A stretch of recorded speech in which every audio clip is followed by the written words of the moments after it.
Kisah Abu Nawas, debat tentang telur dan ayam. Melihat ayam betinanya bertelur, Baginda Raja pun tersenyum. Beliau memanggil pengawal agar mengumumkan kepada rakyat bahwa kerajaan mengadakan sayembara untuk umum. Sayembara itu berupa pertanyaan yang mudah tetapi memerlukan jawaban yang tepat dan masuk akal. Barang siapa yang bisa menjawab pertanyaan itu akan mendapatkan imbalan yang amat menggiurkan. 1 pundi penuh uang emas. Tetapi bila tidak bisa menjawab, maka hukuman yang terjadi adalah masuk penjara. Banyak rakyat yang ingin mengikuti sayembara tersebut, terutama orang-orang yang miskin. Namun, mengingat beratnya hukuman yang akan dijatuhkan, maka tak mengherankan bila pesertanya hanya 4 orang saja. Dan salah satu dari peserta tersebut adalah Abu Nawas. Aturan main sayembara itu ada 2. Yang pertama adalah jawaban harus masuk akal.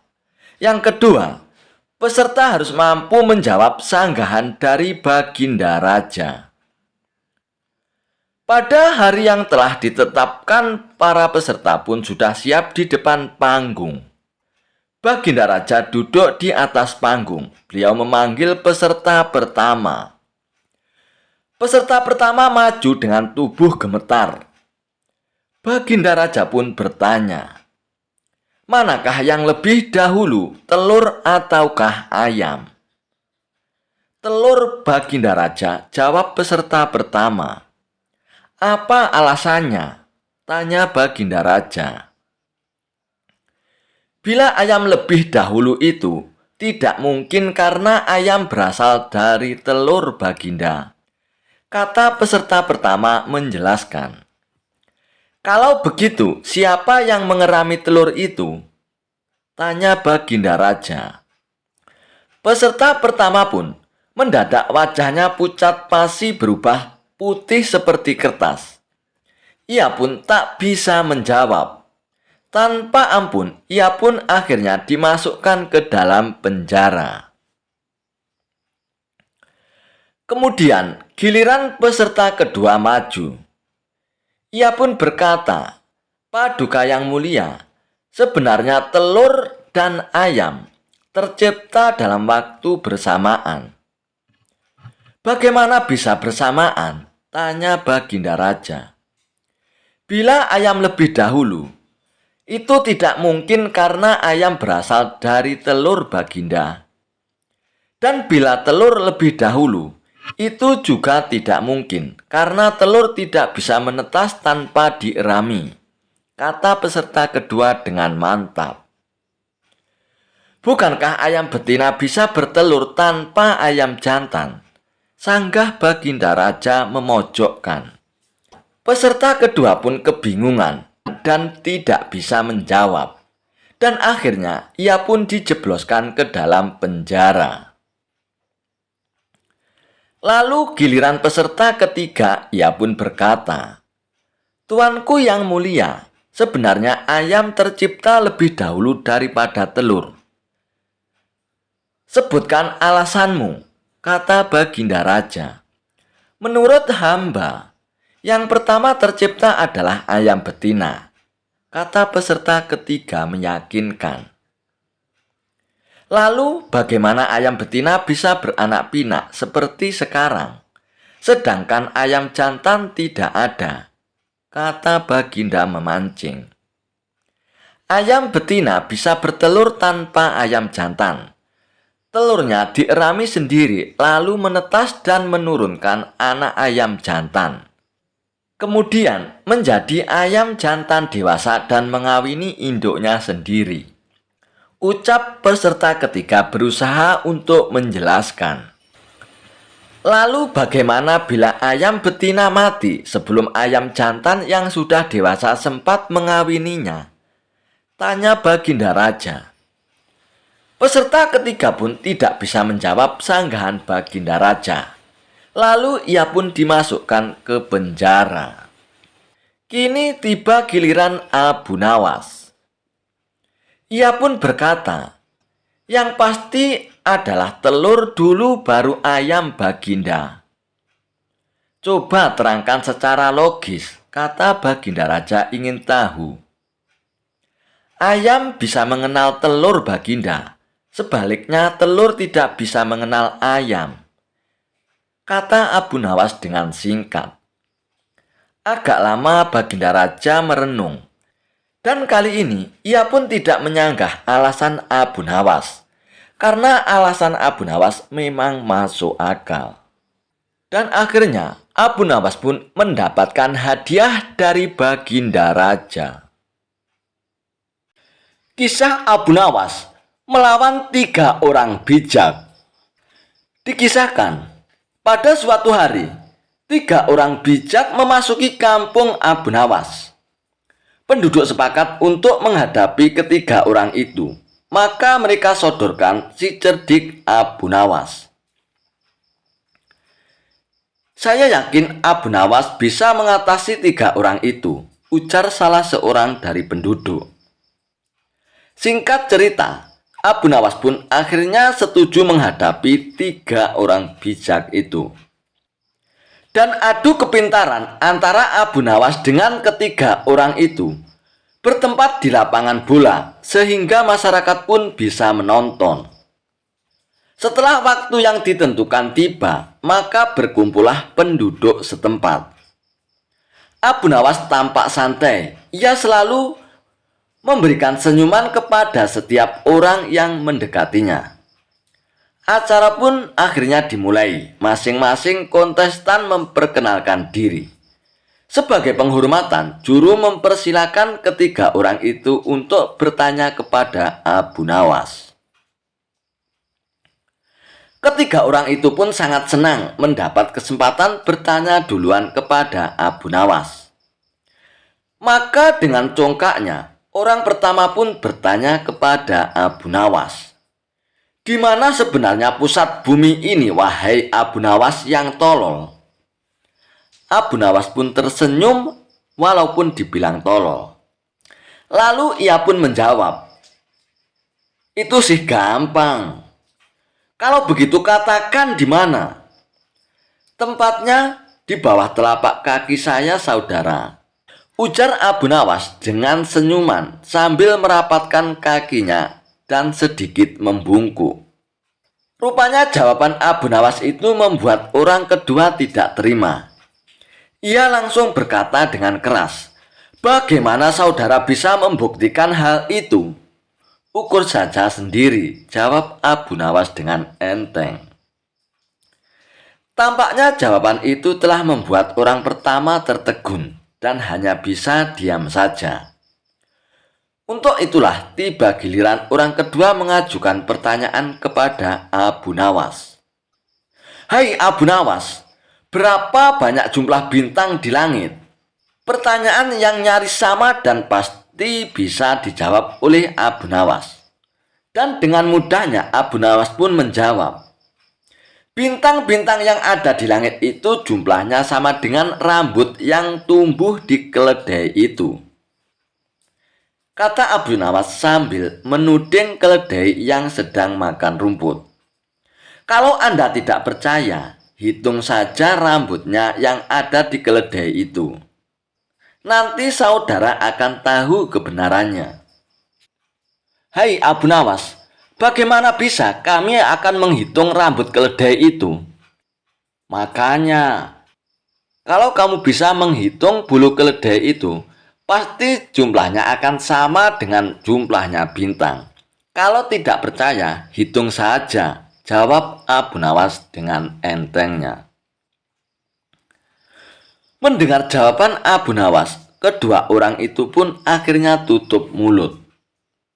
Sekarang tampillah orang ketiga.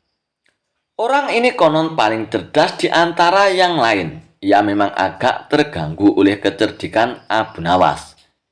Dan dengan ketusnya, ia pun bertanya kepada Abu Nawas, "Tampaknya saudara tahu banyak mengenai keledai. Coba saudara katakan kepadaku, berapa jumlah bulu yang ada di ekor keledai itu?" Sebuah pertanyaan yang tidak kreatif dan nyaris mirip dengan pertama dan kedua. Ini tentu saja membuat Abu Nawas tertawa mengejek. Hahaha, aku tahu jumlahnya itu. Jumlah bulu yang ada di ekor keledai ini ada sama dengan rambut yang ada di janggut saudara. Jawab Abu Nawas dengan senyum-senyum. Bagaimana saudara bisa membuktikan hal itu? Tanya orang ketiga penasaran. Itu mudah saja. Begini saudara. Saudara mencabut sehelai bulu dari ekor keledai. Kemudian saya akan mencabut sehelai rambut yang ada di janggut saudara. Nah, kalau sama, maka yang aku katakan adalah benar. Namun kalau tidak berarti saya keliru. Jawab Abu Nawas. Tentu saja orang ketiga itu dibuat mati kutu oleh Abu Nawas. Bisa dibayangkan sakitnya jika rambut di janggut itu dicabut satu persatu sejumlah bulu ekor keledai. Dan orang ketiga tak terima dengan cara menghitung demikian, hanya saja ia tak bisa berkutik. Para penonton pun menganggap Abu Nawaslah pemenangnya. Kisah Abu Nawas dihukum raja untuk minum air mendidih. Dikisahkan, suatu hari Abu Nawas ketahuan prajurit istana tengah menenggak minuman keras.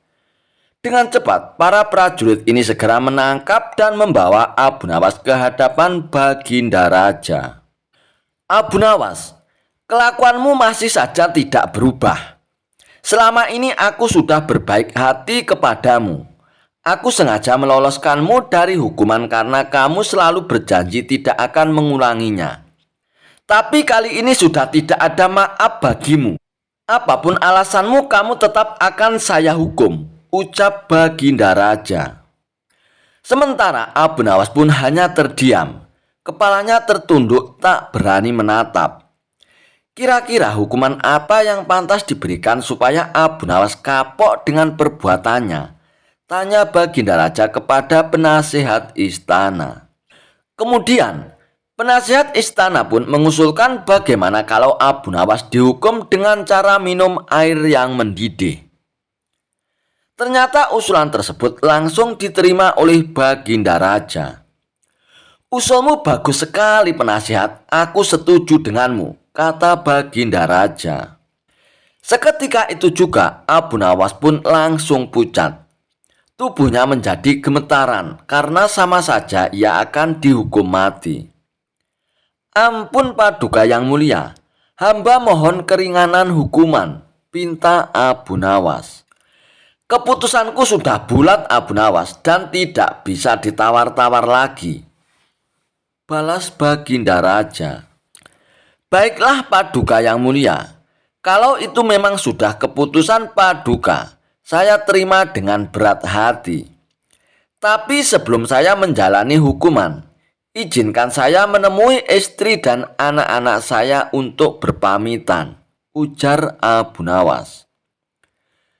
Sejenak Baginda Raja pun terdiam. Ia heran dengan kata-kata Abu Nawas yang berpamitan. Maksudmu bagaimana ini Abu Nawas? Tanya Baginda Raja dengan heran. Begini Paduka, apabila air mendidih masuk ke dalam perut, bukan hanya lidah dan bibir saja yang akan melepuh, tapi semua organ tubuh di dalam juga ikut melepuh. Tidak menutup kemungkinan saya akan mati saat itu juga, jelas Abu Nawas.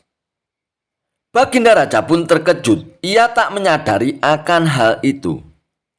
Kasihan juga Abu Nawas, tapi masa saya harus menarik kembali ucapan saya? Itu tidak mungkin. Martabat saya sebagai raja akan jatuh, pikir Baginda Raja. Baiklah Abu Nawas, saya penuhi permintaanmu. Sekarang kamu pulanglah. Tapi besok kamu harus sudah ada di sini, titah Baginda Raja. Abu Nawas pun lalu pamit pulang. Sesampainya di rumah, Abu Nawas pun memberitahukan kepada istri dan anak-anaknya tentang hukuman yang akan ia jalani.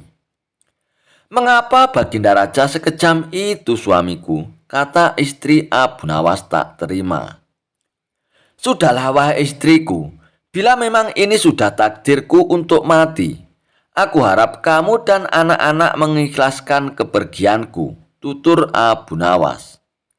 Mereka lalu menangis sambil berpelukan erat.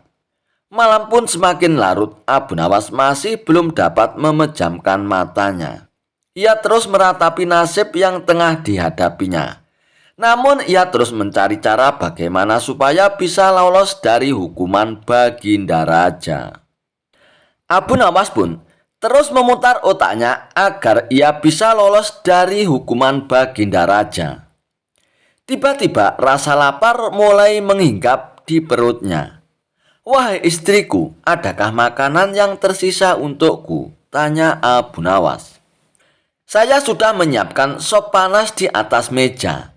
Tapi sepertinya sekarang sudah dingin suamiku," jawab istri Abu Nawas. "Sudah dingin? Memangnya kapan kamu membuat sopnya istriku?" tanya Abu Nawas.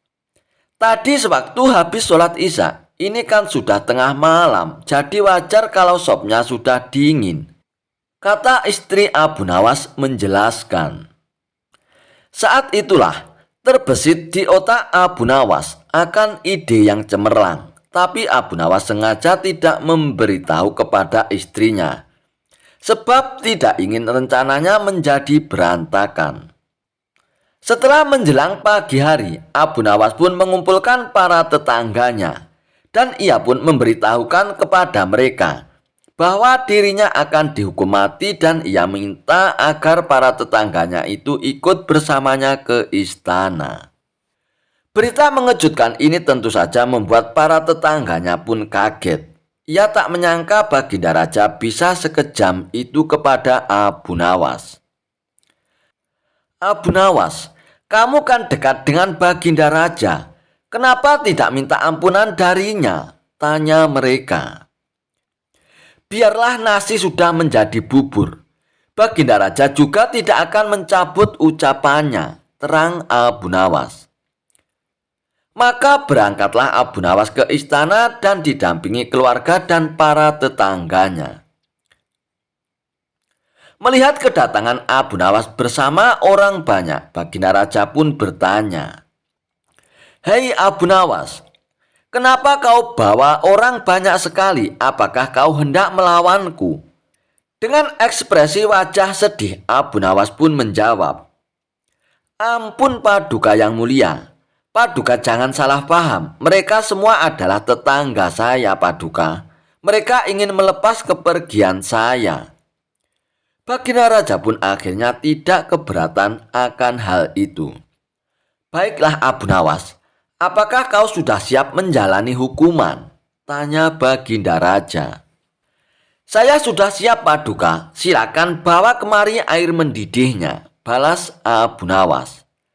Lalu beberapa prajurit istana pun membawakan bejana yang berisi air mendidih ke hadapan Abu Nawas.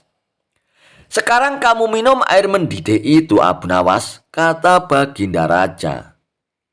"Siap Paduka yang mulia, tapi sebelumnya izinkan saya meminta maaf dan berpamitan kepada keluarga saya dan para tetangga," pinta Abu Nawas. "Oh silakan saja Abu Nawas," ucap Baginda Raja. Lalu Abu Nawas pun menghampiri istri dan anak-anaknya. Suara tangis istri dan anak-anak Abu Nawas pun menjadi pecah. Orang-orang yang hadir pun ikut bersedih. Dan tak terasa air mata Baginda Raja pun ikut menetes. Sebenarnya Baginda Raja tidak tega. Akan tetapi ia pun tidak mungkin membatalkan hukuman. Karena banyaknya tetangga yang ikut hadir, tentu saja memakan waktu yang lama, hingga tak terasa air mendidih yang ada di dalam bejana itu pun menjadi dingin. Setelah Abu Nawas selesai berpamitan, ia pun segera mengambil air di bejana itu dan meminumnya sampai habis. Tentu saja Abu Nawas pun tidak mengalami suatu apapun, sebab air yang ada di dalam bejana itu pun sudah menjadi dingin. "Paduka yang mulia, saya sudah menjalani hukuman saya. Sekarang izinkan saya untuk pulang, pinta Abu Nawas. Melihat hal itu, Baginda Raja pun menjadi bengong.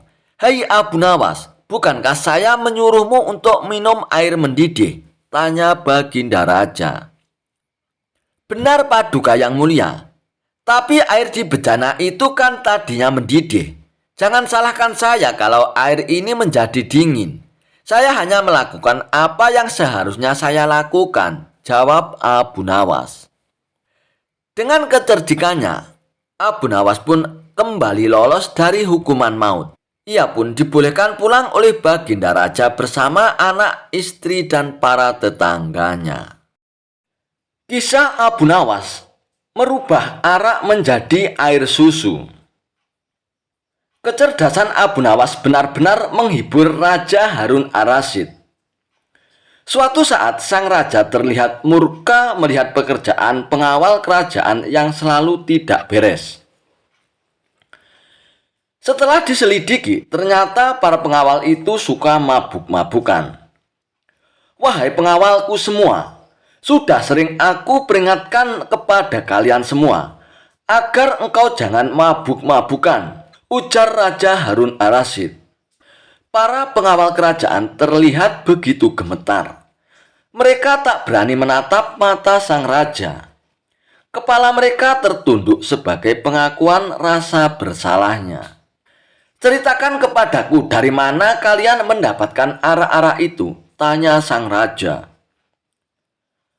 Untuk beberapa saat para pengawal tidak mau mengaku juga. Namun ketika Raja Harun ar-Rasyid membentak mereka, akhirnya mereka pun mengaku juga.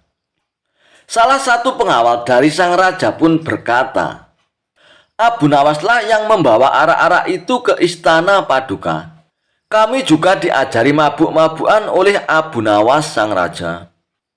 Mendengar penjelasan pengawal itu, sang raja pun malah semakin marah. Jika demikian, cepat bawa Abu Nawas ke hadapanku. Kalau tidak, kalian semua harus menerima hukuman dariku, ujar sang raja. Keesokan harinya, berangkatlah beberapa pengawal kerajaan ke rumah Abu Nawas. Sesampainya di rumah Abu Nawas, mereka kemudian memberitahukan maksudnya kepada Abu Nawas. Lalu, sang pengawal itu pun berkata kepada Abu Nawas, bawalah botol ini ke hadapan raja dan katakan semua ini atas perintahku, ujar salah satu pimpinan pengawal itu. Tunggu dulu, dengan minuman arak ini aku pasti akan dihukum oleh sang raja, ucap Abu Nawas. Benar Abu Nawas, tapi jika engkau berhasil lolos dari hukuman itu, aku akan memberimu sejumlah dinar, ucap sang pengawal. Lalu, apa keuntunganmu dengan memberiku sejumlah dinar? Tanya Abu Nawas agak keheranan. Jika engkau lolos dari hukuman raja, maka kami semua juga akan lolos. Gunakanlah kecerdasanmu untuk mengelabui sang raja, Abu Nawas, jawab pengawal itu. Akhirnya Abu Nawas pun bersedia menerima tugas itu. Dengan memegang sebotol arak yang berwarna merah, akhirnya Abu Nawas pun bergegas menuju ke istana. Sesampainya di istana, Abu Nawas pun langsung bertemu dengan sang raja. Wahai Abu Nawas, apa yang engkau pegang itu? Tanya raja kepada Abu Nawas. Dengan agak gugup, Abu Nawas pun menjawab, ini susu Baginda, rasanya enak sekali, jawab Abu Nawas sekenanya. Bagaimana mungkin air susu berwarna merah, Abu Nawas? Biasanya susu kan berwarna putih, ucap sang raja, sembari mengambil botol yang dipegang oleh Abu Nawas. Betul Baginda, semula air susu ini berwarna putih bersih. Namun saat melihat Baginda yang gagah rupawan itu, ia tersipu malu, akhirnya menjadi merah merona, jawab Abu Nawas yang mencoba mengelabui Raja Harun ar-Rasyid dengan menyebutnya seorang yang rupawan. Dan mendengar jawaban Abu Nawas, Baginda pun tertawa dan meninggalkannya sambil geleng-geleng kepala. Raja sebenarnya tahu bahwa yang di dalam botol itu adalah arak. Namun karena penyampaian Abu Nawas yang membanggakan hati, ia pun akhirnya tidak memberikan hukuman kepada Abu Nawas. Baiklah, untuk kali ini kalian semua aku maafkan. Akan tetapi jika kalian ulangi lagi, maka hukumannya akan berlipat ganda, titah sang raja. Jawaban cerdas Abu Nawas ketika ditanya, Allah sedang apa sekarang? Dikisahkan, suatu hari banyak tamu yang berkumpul di istana Baginda Raja Harun ar-Rasyid. Ternyata tamu tersebut adalah para ulama. Mereka bercengkrama dan membicarakan masalah agama hingga urusan negara. Di sela-sela waktu santainya, para ulama tersebut menerima pertanyaan dari Baginda Raja. Adakah di antara kalian yang tahu kira-kira Allah sedang apa sekarang? Tanya Baginda Raja kepada para ulama. Baginda Raja selalu memberikan pertanyaan-pertanyaan unik dan tak lazim. Tidak mengherankan, memang begitulah karakter dari Baginda Raja. Apakah Paduka tidak mempercayai keberadaan Allah? Tanya balik salah satu dari para ulama tersebut. Saya sangat percaya adanya Allah. Dan saya percaya Allah maha segala-galanya, menguasai segala alam semesta dan alam akhirat. Dan yang saya tanyakan, kira-kira Allah sedang apa sekarang? Tanya Baginda Raja lagi. Para ulama pun saling memandang satu sama lain. Mereka tidak tahu harus menjawab apa. Tidak selayaknya Baginda Raja bertanya seperti itu. Jangan samakan zat Allah dan manusia, kata mereka. Sudah saya katakan, saya tidak menyamakan zat Allah dengan apapun, apalagi dengan manusia. Saya hanya penasaran, kira-kira Allah sedang apa sekarang? Kalau tidak tahu, bilang saja tidak tahu, balas Baginda Raja. Sejenak, suasana pun menjadi hening. Baginda Raja pun teringat dengan sosok Abu Nawas. Apakah mungkin Abu Nawas bisa menjawab pertanyaanku ini? Ujar Baginda Raja dalam hatinya. Lalu Baginda Raja pun menyuruh para pengawalnya untuk segera menjemput Abu Nawas. Bergegaslah beberapa pengawal pergi menuju tempat tinggal Abu Nawas. Tetapi saat itu Abu Nawas sedang tidak berada di rumah. Dan menurut istrinya, dia sedang berada di warung. Para pengawal itu pun langsung bergegas menuju warung, tempat Abu Nawas nongkrong bersama kawan-kawannya. Wahai Abu Nawas, kamu dipanggil Baginda Raja untuk menghadap sekarang, ujar salah satu pengawal. Dengan pakaian seadanya, Abu Nawas pun bergegas ke istana bersama dengan beberapa pengawal istana. Saat tiba di istana, terlihat beberapa ulama sedang berkumpul. Baginda Raja tampak duduk berwibawa di atas singgasananya. Setibanya di istana, Baginda Raja pun langsung memanggil Abu Nawas. Wahai Abu Nawas, kemarilah, titah Baginda Raja. Abu Nawas pun segera menuju ke depan setelah menyapa para ulama. Belum sempat Abu Nawas untuk duduk dengan sempurna. Tanpa basa-basi, Baginda Raja bertanya kepada Abu Nawas. Wahai Abu Nawas, saya mau menguji kecerdasanmu. Apakah kamu bisa menjawabnya atau tidak? Para ulama di sini tidak ada yang bisa menjawab pertanyaanku, Abu Nawas, ujar Baginda Raja kepada Abu Nawas. Wahai Paduka yang mulia, beliau-beliau ini adalah ulama yang berilmu agama tinggi. sedangkan hamba hanyalah orang biasa. Tidak pantas rasanya kalau saya menjawab pertanyaan Paduka yang mulia, sahut Abu Nawas. Namun, jika berkenan, pertanyaan seperti apakah yang Paduka tanyakan? Sambung Abu Nawas. Tadi saya bertanya kepada para ulama di sini, kira-kira Allah sedang apa sekarang? Tapi tidak ada satupun yang bisa menjawabnya, Abu Nawas.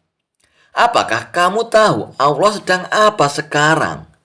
Tanya Baginda Raja dengan penasaran. Sejenak Abu Nawas pun terdiam mendengar pertanyaan yang dilontarkan oleh Baginda Raja. Saya bisa menjawabnya, Paduka, tapi ada syaratnya, ujar Abu Nawas. Dengan sedikit terkejut, Baginda Raja pun menjawab, apa syaratnya, Abu Nawas? Syaratnya adalah saya harus duduk di singgasana Baginda Raja, dan Baginda Raja harus duduk di bawah bersama para ulama, jawab Abu Nawas. Baginda Raja pun menuruti permintaan Abu Nawas karena penasaran, meskipun agak heran dengan permintaan tersebut. Setelah menduduki singgasana Baginda Raja, Abu Nawas pun berkata dengan lantang, kalau Baginda Raja ingin tahu Allah sedang apa sekarang, saksikanlah Allah sedang mengangkat Abu Nawas jadi raja dan Harun ar-Rasyid jadi rakyat biasa. Mendengar jawaban Abu Nawas, Baginda Raja pun tertawa dan diiringi oleh para ulama yang sedang duduk di samping Baginda Raja. Dan jawaban Abu Nawas itu memiliki makna bahwa apa yang dilakukannya merupakan kehendak Allah Subhanahu wa Ta'ala. Pintar sekali kamu, Abu Nawas. Kamu malah memanfaatkan pertanyaan ini untuk bisa duduk di atas singgasanaku. Tapi memang yang kamu katakan itu benar, maka aku pun tidak bisa marah kepadamu, Abu Nawas, ujar Baginda Raja. Dan Baginda Raja pun terpana dengan kecerdasan Abu Nawas dan akhirnya memberikan hadiah kepada Abu Nawas.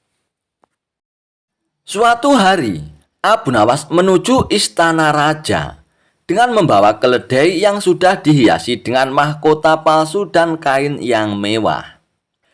Dalam perjalanan menuju istana, Abu Nawas pun terus meneriakkan kalimat, "Hidup Baginda Raja! Hidup Baginda Raja!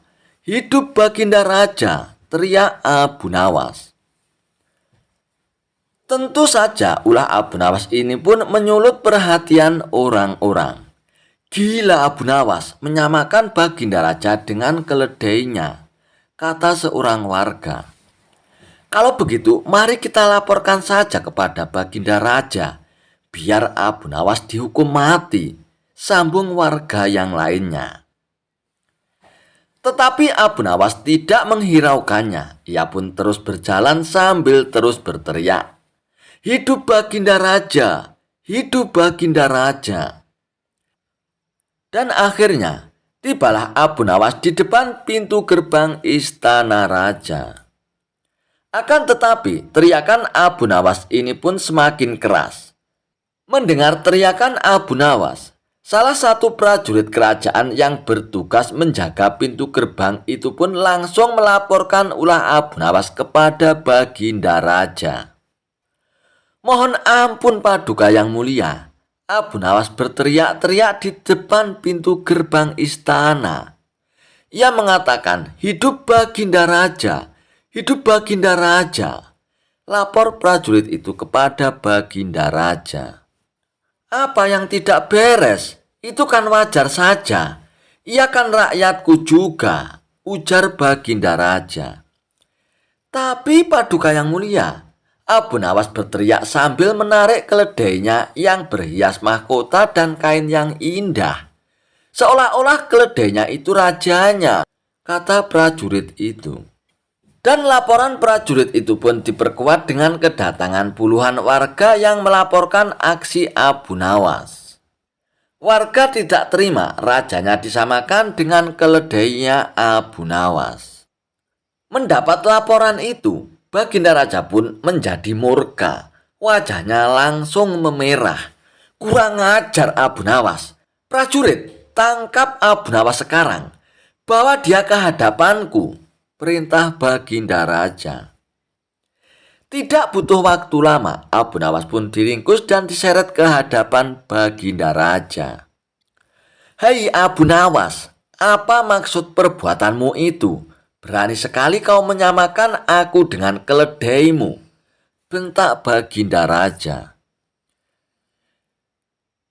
Dengan tenang dan santai, Abu Nawas pun menjawab, begini Paduka yang mulia, saya hanya ingin menunjukkan betapa banyak rakyat Paduka yang mencintai Paduka yang mulia. Tapi sayang mereka terlalu bodoh menilai perbuatan saya ini, kata Abu Nawas. Lihatlah penampilan saya Paduka. Saya menggunakan jubah yang indah. Begitu juga dengan keledai saya ini. Saya pakaikan mahkota dan kain yang indah, sambung Abu Nawas. Dan itu semata-mata karena saya akan meneriakkan nama dari seorang raja yang mulia. Itu bentuk penghormatan saya saat menyebut nama Paduka Raja, terang Abu Nawas. Setelah mendengar penjelasan Abu Nawas dengan panjang lebar, Baginda Raja pun tidak dapat menahan tawanya. Ia pun mengerti tujuan Abu Nawas. Bahkan Baginda Raja pun memuji kecerdikan Abu Nawas. Dan akhirnya ia pun memberikan hadiah kepada Abu Nawas. Kisah Abu Nawas melawan 5 pastur yang sombong. Dikisahkan, pada suatu hari di negeri yang jauh, 5 orang pastur terkenal sebagai orang yang sangat sombong. Mereka menganggap bahwa agama mereka yang paling benar, sementara agama lain adalah salah. Ketika mendengar nama Abu Nawas, mereka merasa tertantang dan memutuskan untuk mendatanginya dengan niat untuk mempermalukannya. Singkat cerita, mereka pun mendatangi Abu Nawas. Hei Abu Nawas, jika kau mampu mengalahkan kami berlima, kami akan mengakui kebenaranmu, kata salah seorang pastor dengan nada congkak. Baiklah, jawab Abu Nawas dengan tenang sambil tersenyum. Jika aku kalah, aku akan mengikuti apa yang kalian yakini, ujar Abu Nawas. Kerumunan pun mulai berkumpul, tertarik ingin menyaksikan bagaimana kecerdasan Abu Nawas menghadapi 5 pastor tersebut. Pastor pertama pun maju dan berkata, Hei Abu Nawas, kau bilang Tuhan itu Esa dan Maha Kuasa. Jika Tuhan Maha Kuasa, kenapa Tuhan tidak menciptakan dunia tanpa penderitaan? Abu Nawas pun tersenyum bijak, lalu berkata, pernahkah kau melihat pedang yang tajam? Ya, kami melihatnya, jawab pastor itu. Jika pedang itu dibuat untuk pajangan saja dan tidak pernah dipakai untuk berperang, apakah kau tahu seberapa kuat dan tajamnya pedang itu? Tanya Abu Nawas. Ya tentu tidak tahulah, jawab pastor itu mulai bingung. Nah, begitu pula dengan manusia. Tuhan memberikan ujian dan penderitaan agar manusia menunjukkan kekuatan iman dan kesabarannya. Sebab tanpa ujian manusia tidak akan pernah tahu seberapa besar keimanan mereka kepada Tuhan. Mendengar itu, pastor pertama pun terdiam dan tidak bisa membantah Abu Nawas. Lalu pastor kedua pun maju dan berkata, Kalau Tuhan itu ada, mengapa Dia tidak menunjukkan dirinya kepada kita? Abu Nawas pun tertawa kecil. Kau tahu cahaya matahari kan? Ya, jawab pastor kedua. Bisakah kau menatap matahari langsung dalam waktu yang lama tanpa merasa sakit di mata? Tanya Abu Nawas. Ya tentu tidak bisalah, jawab pastor itu semakin bingung. Nah, begitu pula dengan Tuhan. Kita tidak bisa melihatnya dengan mata kita. Karena keagungan dan kemuliaannya jauh lebih dahsyat dari cahaya matahari. Tapi kita bisa merasakan kehadirannya lewat segala ciptaannya di dunia ini. Mendengar itu, pastor kedua pun terdiam kehabisan kata-kata. Lalu pastor ketiga pun mencoba menyerang dari sudut yang lain. Hei Abu Nawas, jika kau bilang Tuhan itu Esa, bagaimana mungkin Dia menciptakan begitu banyak makhluk yang berbeda-beda? Abu Nawas pun tersenyum lebar. Coba lihat dirimu dan kawan-kawanmu. Bukankah kalian berbeda-beda? Wajah kalian berbeda. Tinggi kalian berbeda. Bahkan suara kalian pun juga berbeda. Tapi kalian kan tetap manusia. Ya iyalah Abu Nawas. Kami adalah manusia. Jawab pastor ketiga. Nah, begitu pula dengan Tuhan. Dia Esa, tapi kekuasaannya meliputi segala ciptaannya yang berbeda-beda. Tuhan menciptakan langit dan bumi, manusia dan hewan, siang dan malam. Karena keesaannya justru terbukti dari kebesaran ciptaannya. Terang Abu Nawas. Mendengar itu, pastor ketiga pun hanya bisa mengangguk-anggukkan kepalanya. Giliran pastor keempat, ia pun mulai cemas, tapi tetap mencoba peruntungannya. Lalu bagaimana kau bisa yakin bahwa surga dan neraka itu benar-benar ada? Abu Nawas pun mengambil air dingin dan semangkuk sup panas, lalu berkata, mana yang lebih menyegarkan di saat kamu sedang kehausan? Tentu saja air dinginlah, jawab pastor keempat. Dan mana yang membuatmu tidak nyaman jika kau memasukkan tangan ke dalamnya? Tanya Abu Nawas. Sambil menunjuk semangkuk sup panas, pastor keempat itu pun menjawab, ya tentu sup panas lah Abu Nawas. Nah, itulah bukti sederhana. Jika di dunia ini ada rasa nyaman dan tidak nyaman, maka di akhirat ada surga sebagai tempat yang nyaman dan neraka sebagai tempat yang tidak nyaman. Logikanya sama. Mendengar itu, pastor keempat pun terdiam. Dia tidak bisa berkata-kata lagi. Kini tiba saatnya pastor kelima mencoba memberikan pertanyaan terakhirnya kepada Abu Nawas. Hei Abu Nawas, jika Tuhan itu Maha Pengampun, mengapa Dia tidak mengampuni semua orang tanpa syarat? Abu Nawas pun tersenyum tipis. Lalu ia pun berkata, jika ada seorang murid malas dan tidak mau belajar sama sekali, apakah kau akan memberikan nilai tinggi tanpa dia berusaha? Tentu tidaklah, jawab pastor kelima.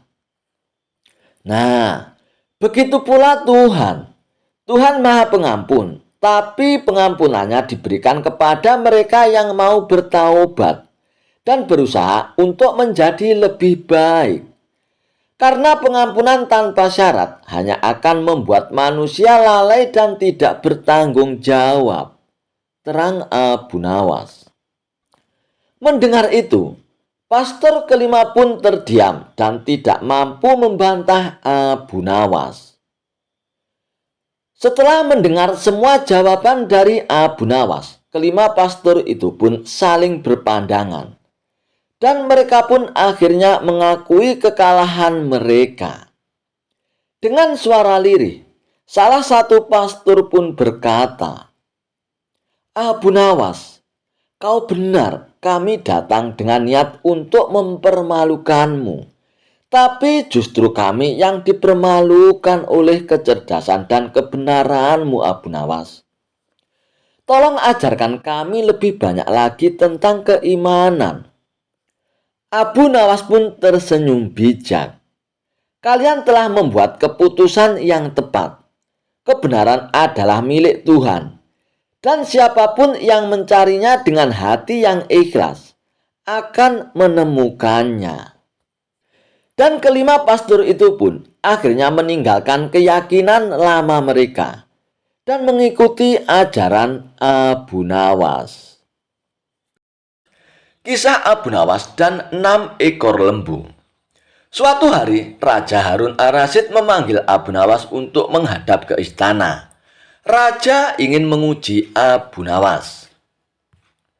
Ketika Abu Nawas sampai di hadapan Raja Harun Ar-Rasyid pun bertitah, "Hai Abu Nawas, aku menginginkan 6 ekor lembu berjenggot yang pandai berbicara. Bisakah engkau mendatangkan mereka dalam waktu 1 minggu? Kalau gagal, aku akan penggal kepalamu." "Baiklah tuanku yang mulia, hamba junjung tinggi titah tuan," jawab Abu Nawas. Semua orang di dalam istana yang hadir pun pada saat itu berkata dalam hati, "Mampuslah kau, Abu Nawas." Abu Nawas kemudian memohon diri untuk pulang ke rumah. Sesampainya di rumah, ia duduk berdiam dan merenungkan keinginan sang raja. Abu Nawas cukup lama berada di dalam rumah dan tidak kunjung keluar. Seminggu setelahnya, ia baru keluar. Hari itu adalah batas akhir dari tugas yang diberikan oleh sang raja. Abu Nawas kemudian menuju kerumunan orang-orang. Ia kemudian berkata, "Hai orang-orang yang muda, hari ini hari apa?" Orang-orang yang menjawab benar akan dia lepaskan, tetapi orang yang menjawab salah akan dia tahan. Rupanya tidak ada satupun orang yang menjawab dengan benar. Abu Nawas pun marah kepada mereka. "Begitu saja kok tidak bisa menjawab? Kalau begitu, mari kita menghadap raja untuk mencari tahu kebenaran yang sesungguhnya," ujar Abu Nawas. Keesokan harinya, istana dipenuhi oleh warga yang ingin menonton kesanggupan Abu Nawas membawa 6 ekor lembu berjenggot. Sampai di depan raja, Abu Nawas pun menghanturkan sembah dan duduk dengan khidmat. Raja berkata, "Hai Abu Nawas, mana lembu berjenggot yang pandai bicara itu?" Abu Nawas pun kemudian menunjuk 6 orang yang dibawanya sambil berkata, "Inilah mereka, Paduka Raja." "Hai Abu Nawas, apa yang engkau tunjukkan kepadaku itu?" "Wahai Paduka Raja, tanyalah pada mereka, hari apa sekarang?" Raja kemudian bertanya dan ke-6 orang tersebut memiliki jawaban yang berbeda. Maka Abu Nawas kembali berujar, "Jika mereka manusia, tentunya tahu hari ini hari apa, Paduka. Apalagi jika tuanku menanyakan hari yang lain. Akan tambah pusing mereka, Paduka. Manusia ataukah hewankah mereka ini? Inilah lembu berjenggot yang pandai bicara itu, tuanku." Raja heran melihat Abu Nawas yang pandai melepaskan diri dari ancaman hukuman. Kemudian raja memberikan hadiah 5.000 dinar kepada Abu Nawas. Kisah Abu Nawas. Cara agar hutang cepat dibayar.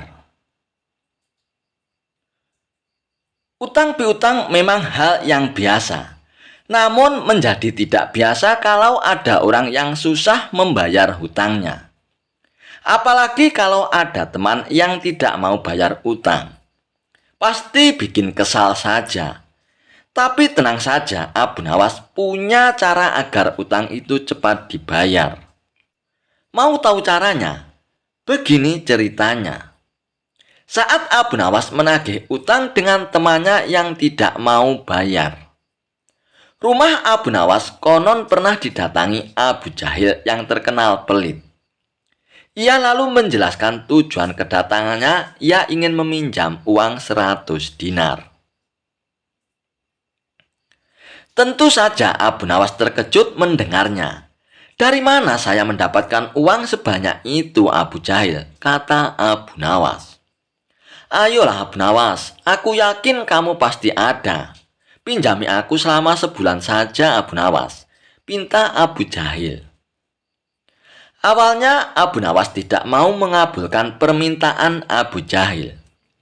Namun karena terus mendesaknya, akhirnya Abu Nawas pun tidak bisa menolak. "Tapi kamu hanya berjanji sebulan saja Abu Jahil," kata Abu Nawas mengingatkan. "Ya, saya berjanji Abu Nawas. Bulan depan kebun saya akan panen. Saya pasti akan mengembalikan uang pinjaman ini kepadamu Abu Nawas," jawab Abu Jahil. Singkat cerita, setelah 1 bulan, ternyata Abu Jahil tidak pernah mengembalikan uang tersebut. Padahal saat itu kebun Abu Jahil memiliki hasil panen yang melimpah ruah. Payah Abu Jahil ini. Dia tidak menepati janjinya, batin Abu Nawas. Karena membutuhkan uang, Abu Nawas pun terpaksa pergi ke rumah Abu Jahil untuk menagih hutangnya. "Hei Abu Jahil, bagaimana dengan janjimu yang dulu itu?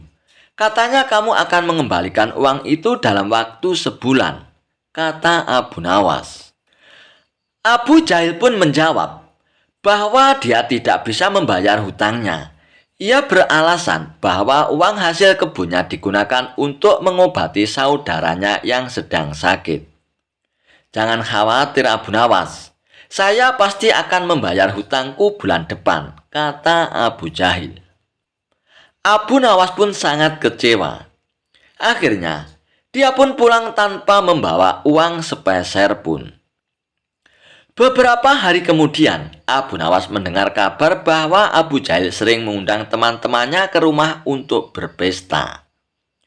Mendengar hal tersebut, Abu Nawas pun menjadi emosi. "Kurang ajar Abu Jahil. Katanya dia kekurangan uang, tapi dia malah sering mengadakan pesta," gerutu Abu Nawas. Abu Jahil pasti tidak akan membayar hutangnya karena 1000 alasan. Akhirnya Abu Nawas pun mendapat ide untuk mengerjai Abu Jahil. Keesokan harinya, Abu Nawas pun pergi ke desa seberang untuk menemui sahabatnya. Dia mulai menyusun strategi dan meminta bantuan seorang teman. Setelah strateginya matang, Abu Nawas pun segera mendatangi rumah Abu Jahil. "Mengapa kamu di sini, Abu Nawas? Aku sudah bilang kan, jika akan mengembalikan utangku itu bulan depan," kata Abu Jahil. "Jangan salah paham Abu Jahil. Aku di sini bukan untuk menagih hutang. Aku ingin mengajakmu bertemu dengan orang pintar," jawab Abu Nawas. "Ada perlu apa emangnya Abu Nawas?" tanya Abu Jahil dengan penasaran. "Begini Abu Jahil, di desa seberang katanya ada dukun pesugihan yang bisa membuat kita kaya. Aku ingin mencobanya di sana," jawab Abu Nawas. "Benarkah Abu Nawas itu?" "Oke Abu Nawas, aku ikut. Aku juga ingin kaya," kata Abu Jahil girang mendengar adanya tawaran dukun pesugihan itu. Singkat cerita, Abu Nawas dan Abu Jahil tiba di rumah dukun pesugihan tersebut. Setelah memanggil keduanya, dukun itu pun bertanya, "Apa yang kamu lakukan di sini?" Abu Nawas kemudian mengutarakan keinginannya agar ia ingin kaya tanpa bekerja. "Ah, itu mudah saja. Tapi syaratnya ada loh," kata sang dukun. "Apa syaratnya, dukun?" tanya Abu Nawas. Syaratnya harus ada yang dikorbankan. Tapi jangan khawatir, korbannya tidak harus dari keluarga. Orang lain juga bisa dikorbankan. Tapi orang lain itu adalah orang yang terkait dengan hartamu, jawab sang dukun. Apa maksudmu? Aku tidak mengerti, tanya Abu Nawas lagi. Ya, misalnya siapapun yang berutang uang kepadamu, orang itu dapat digunakan sebagai korban, meskipun dia bukan anggota keluargamu, jawab sang dukun. Bagaimana jika orang itu tidak mau? Tanya Abu Nawas. Kamu tidak perlu minta izin kepada orang tersebut. Nanti ia akan jadi korban tanpa ia sadari dan tiba-tiba mati dengan mengerikan, kata dukun menjelaskan. Aku mengerti. Oke, aku setuju, jawab Abu Nawas sambil memandang Abu Jahil. Abu Jahil yang merasa dikorbankan langsung gemetar. Dukun itu kemudian mengajari Abu Nawas mantra sebagai ritualnya. Setelah kembali dari rumah dukun tersebut, di tengah jalan Abu Nawas berkata kepada Abu Jahil, "Hei Abu Jahil, kamu tidak perlu mengembalikan hutangmu 100 dinar itu. Saya ikhlas Abu Jahil," ucap Abu Nawas. Mendengar hal itu, Abu Jahil langsung ketakutan. Jangan Abu Nawas, saya akan mengembalikan uangmu nanti. Tepatnya saat tiba di rumah nanti, aku akan segera kembalikan utangku Abu Nawas, ucap Abu Jahil dengan ketakutan. Bukankah kamu kemarin mengatakan bahwa kamu kehabisan uang Abu Jahil? Kuda Abu Nawas. Saya masih punya uang banyak Abu Nawas. Mungkin aku membohongimu, kata Abu Jahil. Akhirnya, Abu Jahil pun segera mengembalikan uang pinjamannya kepada Abu Nawas di hari itu juga, sejumlah 100 dinar. Setelah diselidiki, terungkap bahwa dukun yang didatangi Abu Nawas dan Abu Jahil itu adalah sahabat Abu Nawas. Taktik ini sengaja diatur oleh Abu Nawas dan kawannya, agar Abu Jahil segera melunasi hutang-hutangnya. Dan memang cerdas sekali akal Abu Nawas. Kisah Abu Nawas buang air besar di tempat tidur. Pada suatu waktu, Baginda Raja Harun Ar-Rasyid sangat gundah hatinya. Seperti biasanya, dirinya ingin sosok Abu Nawas hadir di istana untuk menghibur hati sang raja. Namun setelah beberapa kali dipanggil, Abu Nawas belum juga menampakkan batang hidungnya. Entah kenapa Abu Nawas enggan untuk menghadap Baginda Raja. Setelah lama berpikir, akhirnya Baginda Raja pun menemukan cara agar Abu Nawas bisa hadir di istana kerajaannya. Raja pun menyuruh 3 orang prajurit untuk pergi ke rumah Abu Nawas agar buang air besar di tempat tidurnya Abu Nawas. Hai pengawal, pergilah ke rumah Abu Nawas dan beraklah di tempat tidur Abu Nawas kalian. Dan kalau kalian berhasil, maka masing-masing akan aku beri uang 1000 dirham. Titah Baginda Raja. Daulat Paduka Raja, jawab ketiga pengawal itu secara bersamaan. Sementara itu, duduk di sebelahnya ada Ki Patih yang mendengar obrolan rajanya dengan ketiga pengawal itu. Karena berhubung tugas yang diberikan kepada 3 anak buahnya yang agak aneh, Ki Patih pun memberanikan diri untuk bertanya kepada sang raja. Maaf Paduka Raja, bukankah tugas yang diberikan itu tampak aneh dan sangat menghina? Tanya Patih kepada Baginda Raja. Patih, memang benar, tapi itulah siasatku agar Abu Nawas segera hadir ke istana, jawab Baginda Raja. Apakah gerangan rencana Baginda? Tanya Patih lagi. Nanti kamu akan segera mengetahuinya. Dan sekarang kamu ikutilah ketiga anak buahmu itu, dan intailah mereka, dan sampaikan juga kepada Abu Nawas, bila dia berhasil menggagalkan tugas pengawalku itu, maka Abu Nawas akan aku beri uang 3.000 dirham. Dan sekaligus, ia boleh memukul utusanku itu, titah Baginda Raja. Dengan perasaan yang masih bingung, Patih pun segera melaksanakan perintah Baginda Raja. Ia pun segera berkemas dan menuju ke rumah Abu Nawas. Tidak beberapa lama kemudian, utusan Baginda Raja Harun ar-Rasyid sudah tiba di depan pintu rumah Abu Nawas. "Hai Abu Nawas, kami diutus oleh Baginda Raja untuk buang air besar di tempat tidurmu. Karena ini perintah Raja, kamu tidak boleh menolak," kata salah seorang utusan itu. "Saya sama sekali tidak keberatan. Silakan saja kalau kalian mampu melaksanakan perintah Baginda Raja," jawab Abu Nawas dengan santainya. "Betul?" tanya utusan raja. "Iya, silakan saja," sahut Abu Nawas. "Betul begitu Abu Nawas?"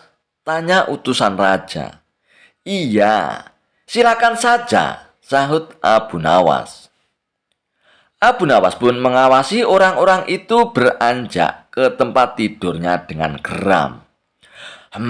Berak di tempat tidurku betul-betul kelewatan," gumam Abu Nawas dalam hatinya. Abu Nawas pun akhirnya memutar otaknya. Bagaimana caranya agar para utusan itu mengurungkan niatnya? Setelah berpikir beberapa saat, Abu Nawas pun akhirnya menemukan cara untuk menggagalkan tugas para utusan tersebut. Pada saat para utusan itu hendak bersiap-siap buang air besar, mendadak Abu Nawas berkata dari balik jendela kamar, "Hai para utusan raja, ada yang lupa saya sampaikan kepada kalian," kata Abu Nawas. "Apa itu Abu Nawas?" tanya salah satu utusan raja. "Saya ingatkan supaya kalian jangan melebihi perintah Baginda Raja. Jika kalian melanggar, saya akan pukul kalian dengan sebuah pentungan besar, dan setelah itu saya akan laporkan kalian kepada Baginda Raja bahwa kalian melanggar perintahnya," jawab Abu Nawas dengan serius. Dengan cekatan, Abu Nawas pun segera mengambil sebatang kayu besar yang ada di dapur rumahnya. Bahkan, kini Abu Nawas sudah mengambil pentungan kayu besar tersebut. "Hai, apa maksudmu tadi Abu Nawas?" tanya salah satu utusan. "Aku katakan, ingat, perintah raja hanya buang air besar saja kan? Dan tidak boleh lebih dari itu," jawab Abu Nawas. "Iya, memang benar," jawab utusan itu. "Aku ulangi lagi ya. Hanya buang air besar saja. Tidak boleh lebih. Ingat, tidak boleh kencing, tidak boleh buka celana, tidak boleh cebok, hanya buang air besar saja ya," tegas Abu Nawas dengan seriusnya. "Hai Abu Nawas, mana mungkin itu tidak mungkin kan? Kami juga harus buka celana dulu dan kencing nantinya," jawab salah satu utusan.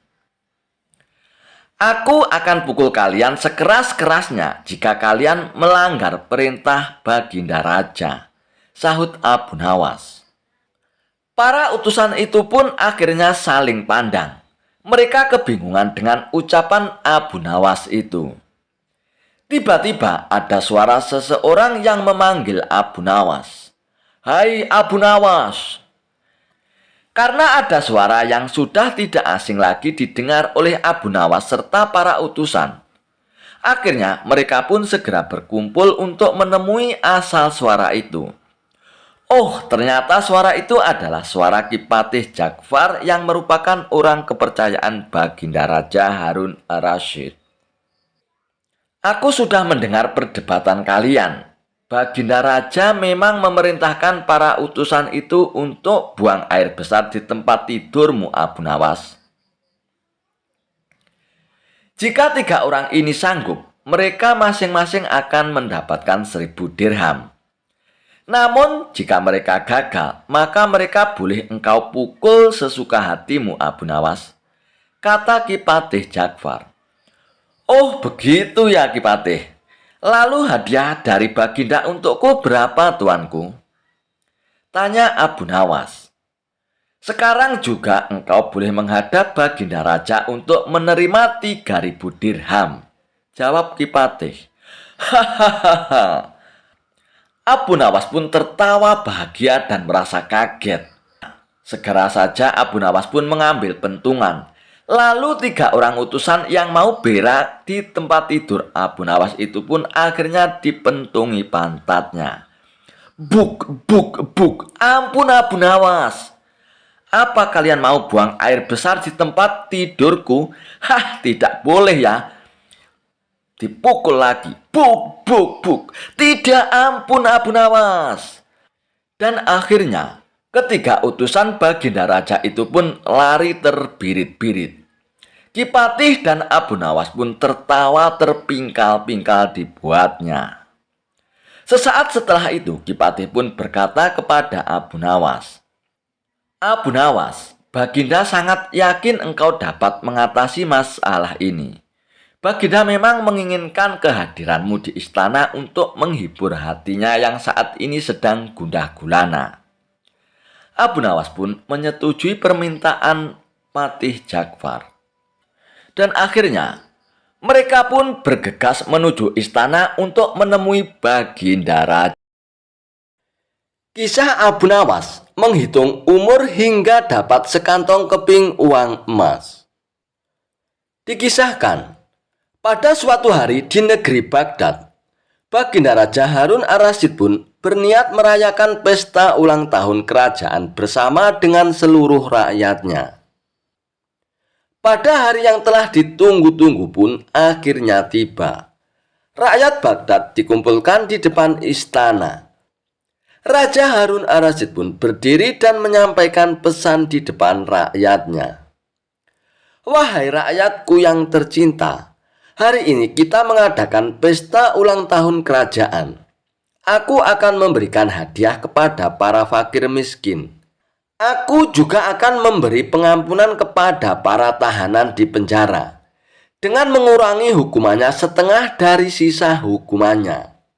Seru Baginda Raja kepada rakyatnya. Mendengar ucapan sang raja, tentu saja rakyat Baghdad pun bahagia. Mereka segera berpesta bersama dan menyantap aneka makanan yang telah disediakan. Tidak beberapa lama kemudian, para pengawal istana pun membagi-bagikan hadiah kepada fakir miskin. Setelah dipastikan seluruh rakyatnya mendapatkan hadiah, Baginda Raja pun memanggil para tahanan. Tahanan pertama yang mendapatkan kesempatan bernama Sofyan. Baginda Raja Harun ar-Rasyid pun langsung menanyakan perihal hukumannya kepada Sofyan.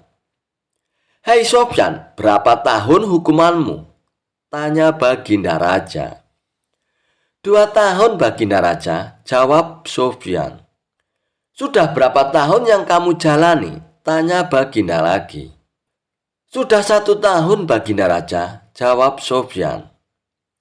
Kalau begitu, sisa hukumanmu yang 1 tahun itu aku kurangi menjadi setengah tahun.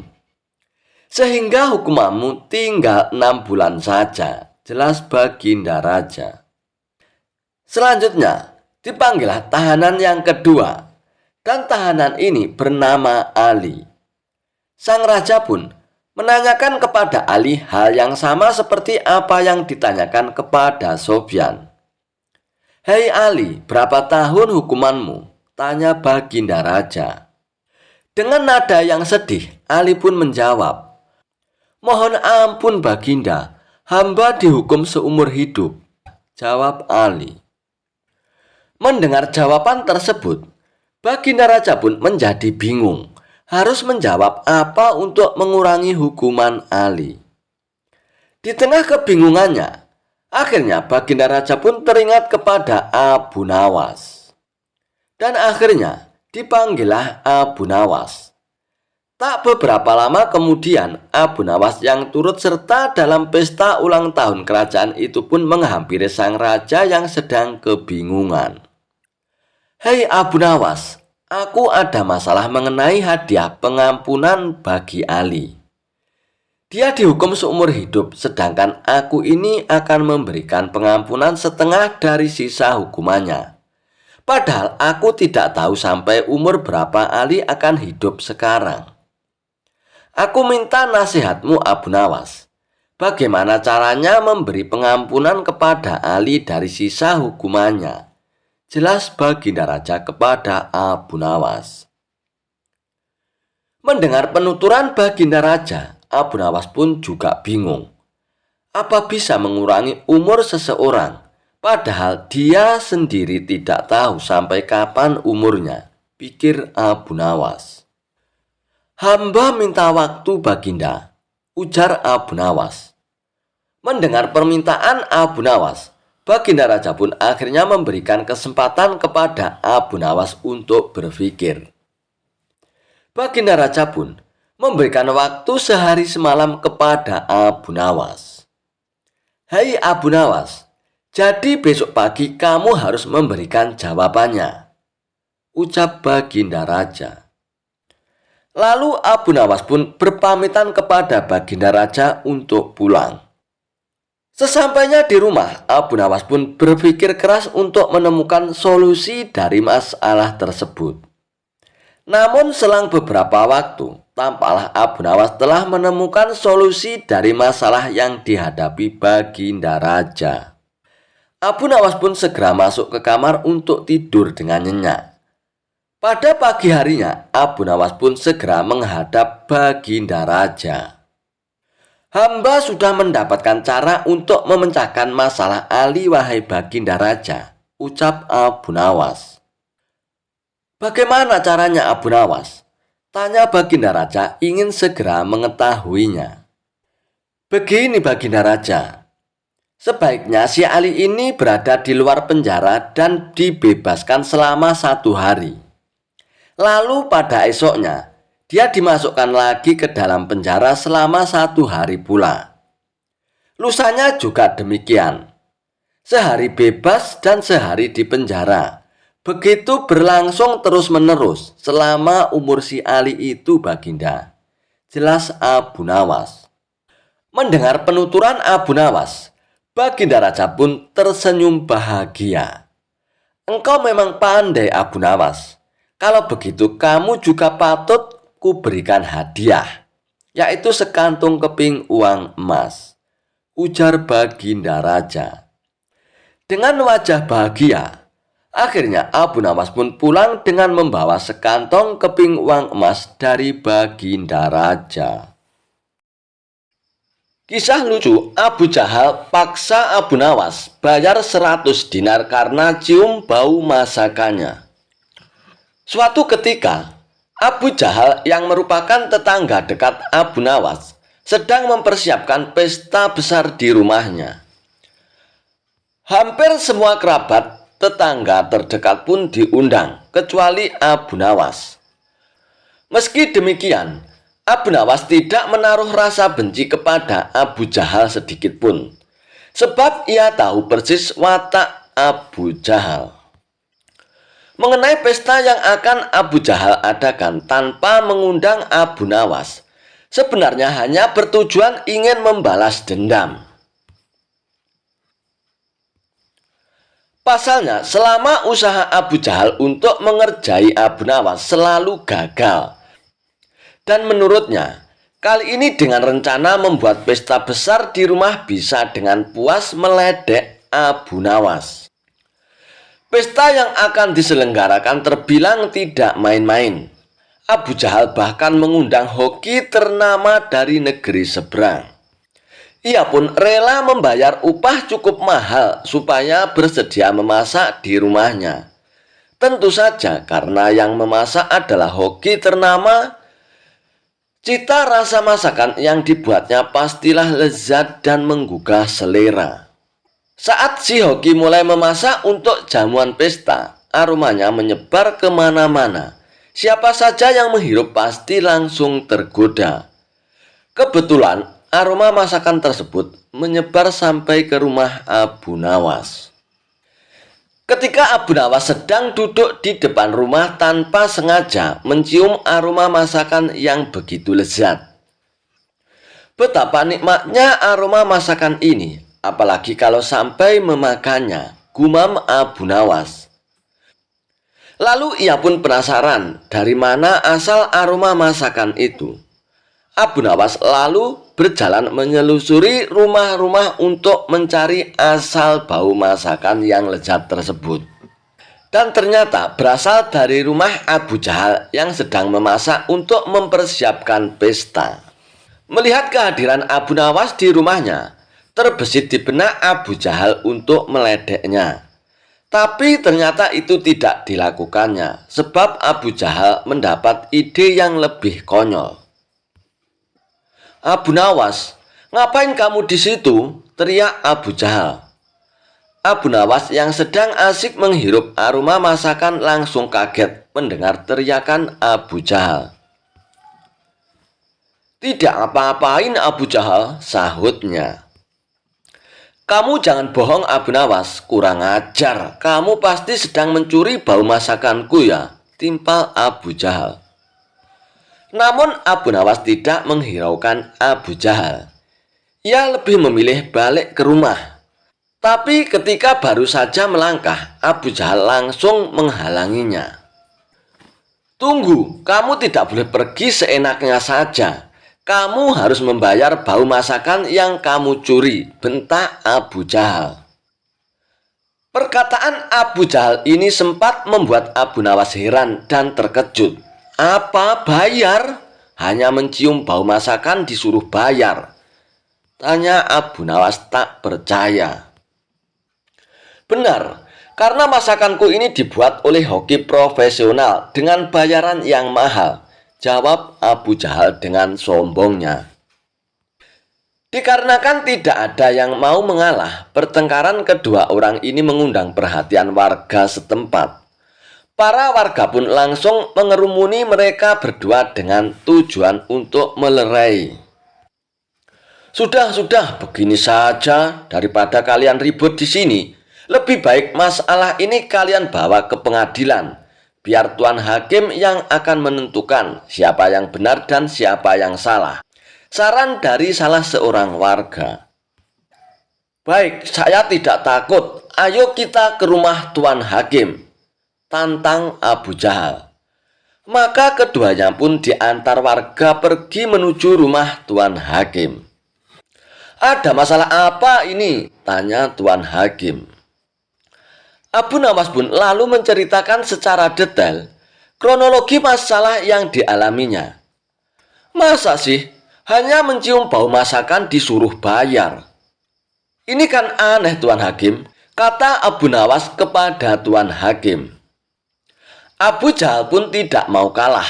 Ia pun berargumen, "Tuan Hakim, bila seseorang mengambil sesuatu milik orang lain, sedangkan orang lain itu tidak ikhlas, bukankah itu namanya mencuri?" tanya Abu Jahal.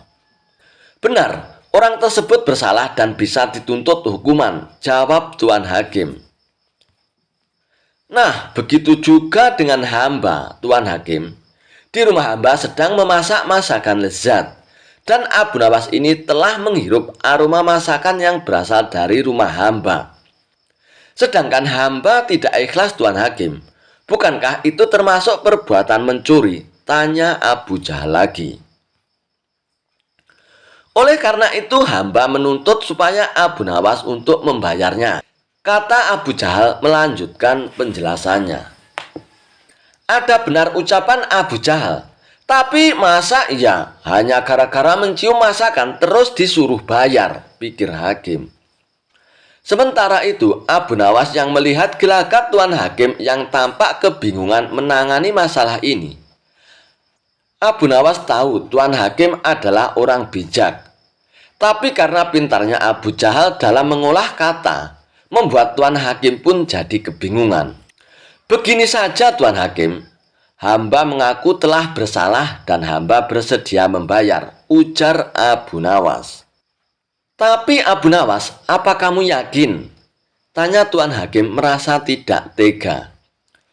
Iya Tuan Hakim, hamba tidak keberatan, jawab Abu Nawas. Baiklah Abu Jahal, berapa Abu Nawas harus membayarmu? Tanya Tuan Hakim. Sebesar 100 dinar Tuan Hakim, jawab Abu Jahal. Sebanyak 100 dinar? Yang benar saja kamu ini Abu Jahal, tanya Tuan Hakim dengan terkejut. Hamba serius Tuan Hakim, masakan yang baunya dicium Abu Nawas itu hidangan mahal. Belum lagi hoki yang masak sengaja didatangkan dari negeri seberang. Bayarannya pun sangat mahal, jadi wajar kalau hamba menuntut ganti rugi 100 dinar. Balas Abu Jahal. Bagaimana Abu Nawas? Apakah kamu bersedia? Tanya Tuan Hakim kepada Abu Nawas. Dengan tersenyum, Abu Nawas pun menjawab, hamba bersedia Tuan Hakim, tapi hamba minta izin dulu mau pulang ke rumah untuk mengambil uang 100 dinar, pinta Abu Nawas.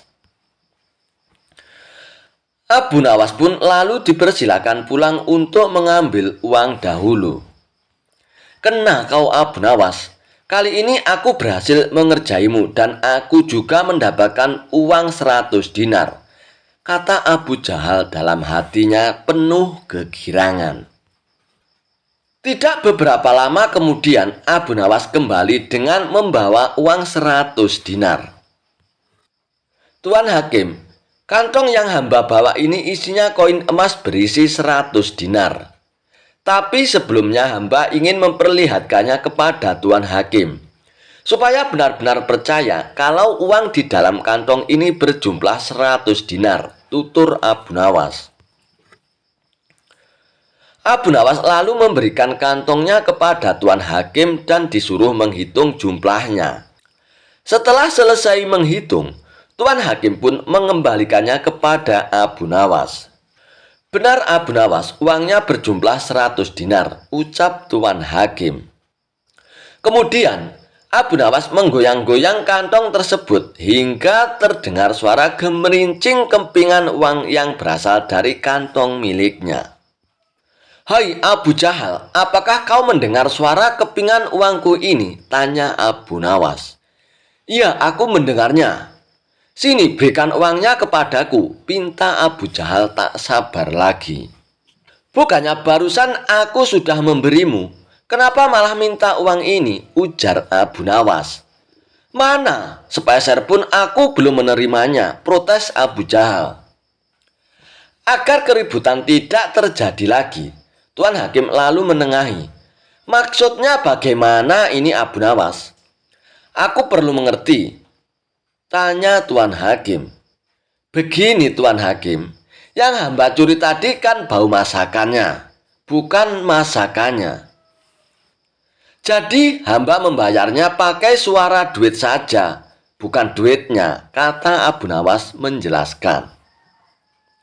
Mendengar itu Tuan Hakim pun manggut-manggut membenarkan ucapan Abu Nawas. Bagaimana Abu Jahal? Apakah kamu keberatan? Tanya Tuan Hakim. Abu Jahal pun hanya terdiam. Ia tidak menyangka bahwa Abu Nawas bisa sampai secerdik itu. Dia pun kecewa karena gagal mendapatkan uang 100 dinar dari Abu Nawas. Baiklah, aku rasa kasus ini sudah selesai. Sekarang kalian pulanglah masing-masing, pangkas Tuan Hakim. Suatu hari, Baginda Raja Harun Ar-Rasyid merasa geram dengan sikap Abu Nawas. Pasalnya, beberapa kali Abu Nawas sudah membuat dirinya malu di depan para pejabat kerajaan. Dan akhirnya muncul rasa dendam di hati Baginda Raja. Baginda Raja pun hendak membuat jebakan untuk Abu Nawas. Seperti biasanya, jika Abu Nawas gagal, maka akan mendapatkan hukuman. Baginda Raja Harun Ar-Rasyid pun akhirnya memanggil Abu Nawas untuk menghadap ke istana. Sesampainya Abu Nawas di istana, Baginda Raja pun lalu memberikan pertanyaan kepada Abu Nawas. "Wahai Abu Nawas, di depan mejaku itu ada panggang ayam yang besar dan lezat. Tolong segera ambilkan untukku, Abu Nawas," perintah Baginda Raja. Mendengar perintah Baginda Raja, Abu Nawas pun menjadi bingung. Karena tak biasanya ia disuruh mengambilkan makanan untuk Baginda Raja. "Mungkin saja Raja ingin menjebakku. Aku harus waspada," kata Abu Nawas dalam hatinya. Lalu Abu Nawas pun menuruti perintah Baginda Raja. Ia pun mengambil panggang ayam itu untuk diberikan kepada Baginda Raja. Namun sebelum Abu Nawas memberikan panggang itu kepada Baginda Raja, Baginda Raja pun berkata, "Abu Nawas, di tangan kamu itu ada sepotong panggang ayam yang lezat. Silakan dinikmati, Abu Nawas," perintah Baginda Raja. Mendengar perintah Baginda Raja, Abu Nawas pun semakin kebingungan. Di tengah-tengah kebingungan Abu Nawas, tiba-tiba Baginda Raja pun berkata lagi, "Tapi ingat Abu Nawas, dengarkan dulu petunjuknya. Jika kamu memotong paha ayam itu, maka aku akan memotong pahamu. Dan jika kamu memotong dada ayam itu, maka aku akan memotong dadamu. Tidak hanya itu saja, jika kamu memotong dan memakan kepala ayam itu, maka aku akan memotong kepalamu. Akan tetapi, kalau kamu hanya mendiamkan saja panggang ayam itu, kamu akan aku gantung, Abu Nawas," titah Baginda Raja. Mendengar titah Baginda Raja, Abu Nawas pun semakin kebingungan. Dalam kebingungannya, ia semakin yakin jika hal itu hanya akal-akalan Baginda Raja demi untuk menghukumnya. Tak cuma Abu Nawas yang merasa kebingungan, melainkan semua pejabat yang hadir di istana pun tampak kebingungan. Sekian lamanya Abu Nawas hanya membolak-balik panggang ayam itu, sambil ia memikirkan bagaimana cara agar ia lolos dari hukuman Baginda Raja. Lalu Abu Nawas pun mulai mendekatkan panggang ayam itu tepat di indera penciumannya. Melihat tingkah Abu Nawas, para pejabat yang hadir di istana pun mulai bingung dan tidak mengerti apa yang akan dilakukan oleh Abu Nawas. Dan kemudian Abu Nawas pun mencium bagian pantat panggang ayam itu. "Jika saya memotong paha ayam ini, maka Baginda Raja akan memotong pahaku. Jika saya memotong dada ayam ini, maka Baginda Raja akan memotong dadaku. Dan jika saya memakan dan memotong kepala ayam ini, Baginda Raja akan memotong kepalaku. Akan tetapi, coba lihat, yang aku lakukan ini adalah mencium pantat ayam ini," kata Abu Nawas. "Apa maksudmu, wahai Abu Nawas?" tanya Baginda Raja. "Maksud hamba adalah kalau hamba melakukan demikian, maka Baginda juga akan membalasnya demikian kan? Saya hanya mencium pantat ayam panggang ini, maka Baginda juga harus mencium pantat ayam panggang ini pula," jelas Abu Nawas. Mendengar penjelasan Abu Nawas, sontak saja para pejabat yang hadir pun menahan tawa, tetapi ragu-ragu karena takut akan dihukum Baginda Raja. Sementara itu, raja yang mendengar ucapan Abu Nawas mulai memerah mukanya karena malu untuk kesekian kalinya.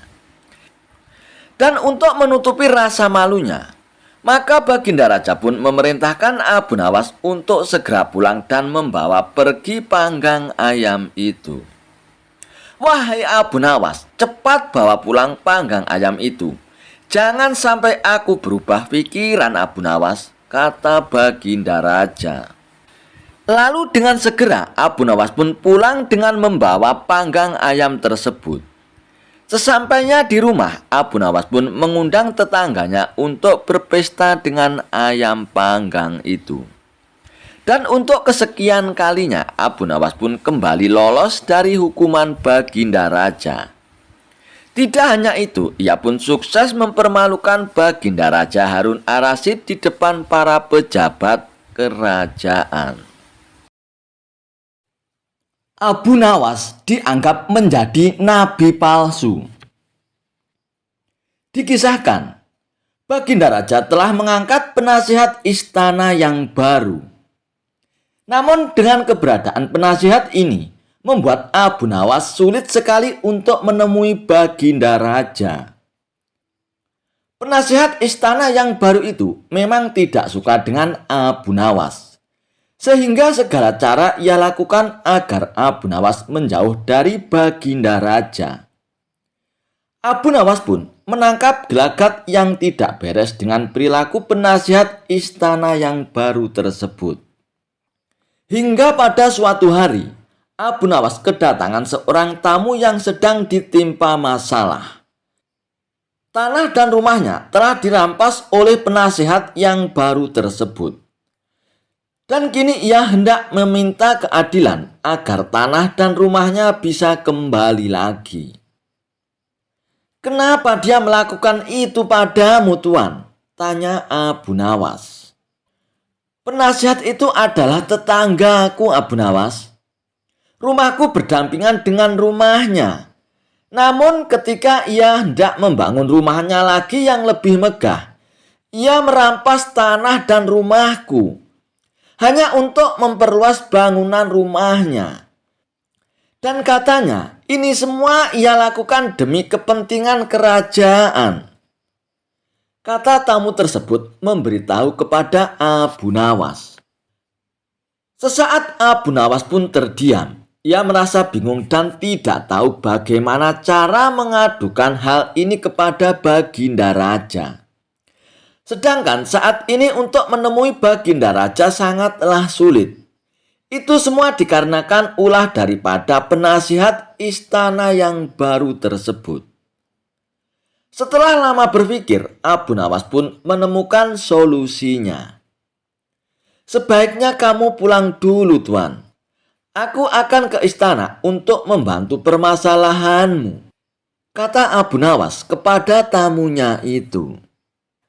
Singkat cerita, datanglah Abu Nawas ke istana dengan mengenakan jubah panjang dan membawa tongkat di tangannya.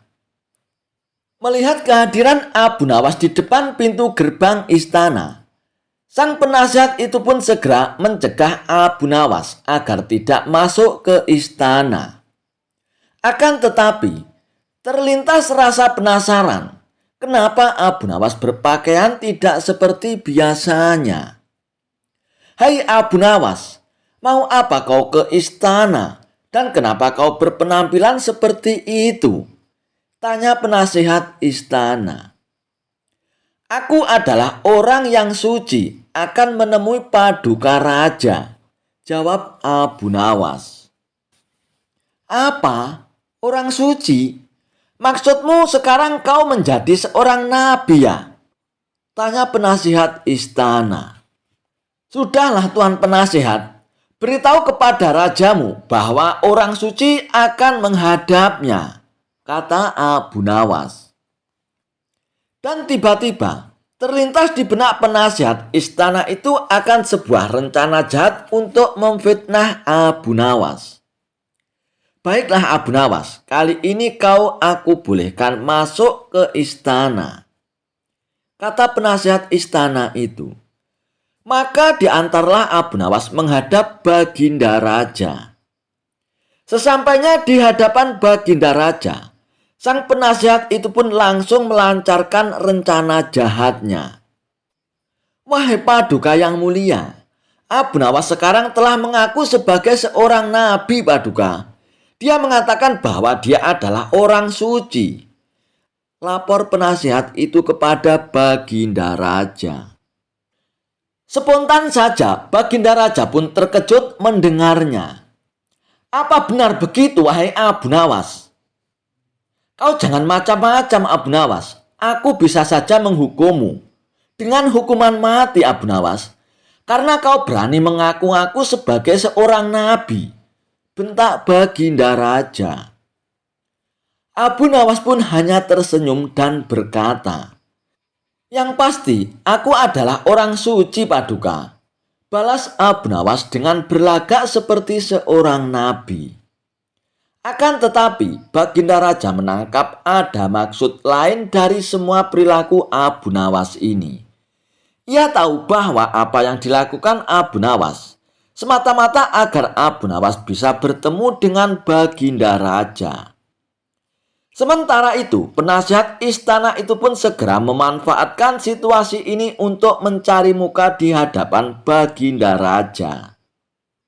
Ia pun berpura-pura ikut emosi dengan pengakuan Abu Nawas sebagai seorang nabi itu. Niatnya ia ingin memamerkan kepada Baginda Raja bahwa ia bisa dengan mudah menjebak Abu Nawas. Jadi benarkah kau ini seorang nabi, Abu Nawas? Kalau kau Nabi Ibrahim, pasti punya mukjizat. Ketika dimasukkan ke dalam api, maka api akan menjadi dingin. Untuk membuktikannya, kami ingin membakarmu. Jika api tidak menyentuh kulitmu sedikit pun, maka kami akan beriman kepadamu, kata penasihat istana. Itu terlalu mudah. Dan lagian, orang yang membakar Nabi Ibrahim adalah orang yang tidak mempercayai Allah. Apakah kamu termasuk orang seperti itu? Tanya Abu Nawas. Ya bukanlah, Abu Nawas. Aku mengimani Allah sebagai Tuhanku, jawab penasihat istana. Kalau begitu, janganlah berperilaku sepertinya, balas Abu Nawas. Lalu kau siapa? Kau Nabi Musa ya? Coba lemparkan tongkatmu. Kalau kau memang Nabi Musa, maka tongkatmu itu pasti akan berubah menjadi ular, kata penasihat istana. Nabi Musa melakukan itu kan kepada orang kafir. Apakah kamu termasuk sebagai orang kafir juga? Tanya Abu Nawas. Ya tidaklah, Abu Nawas. Aku bukan orang kafir. Aku adalah orang yang mengimani Allah, jawab penasihat. Kalau begitu, jangan meminta kepadaku hal itu, balas Abu Nawas. Lalu siapa sebenarnya kamu ini, Abu Nawas? Nabi Isa ya? Yang aku tahu, Nabi Isa bisa menghidupkan orang yang sudah mati. Bisakah kau tunjukkan mukjizatmu itu? Kata penasihat istana. Baiklah, aku akan buktikan kepadamu, balas Abu Nawas. Oh, jadi sekarang kamu mengaku sebagai Nabi Isa ya? Ayo buktikan kepada kami mukjizatmu itu, Abu Nawas, perintah penasihat istana.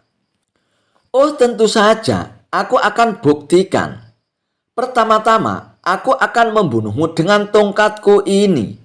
Kalau kau sudah mati, nanti dalam sekejap aku akan menghidupkanmu kembali, ucap Abu Nawas.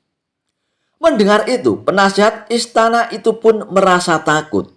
Dan ia pun lari menjauh dari Abu Nawas. Abu Nawas pun segera berlari mengejar penasihat itu untuk dipukul dengan tongkatnya. Melihat itu, Baginda Raja pun berusaha mencegah Abu Nawas. Hai Abu Nawas, berhenti. Berhenti dulu, Abu Nawas. Sebenarnya apa maksud dari perbuatanmu ini, Abu Nawas? Kenapa pula kau mengaku-ngaku sebagai seorang nabi? Tanya Baginda Raja.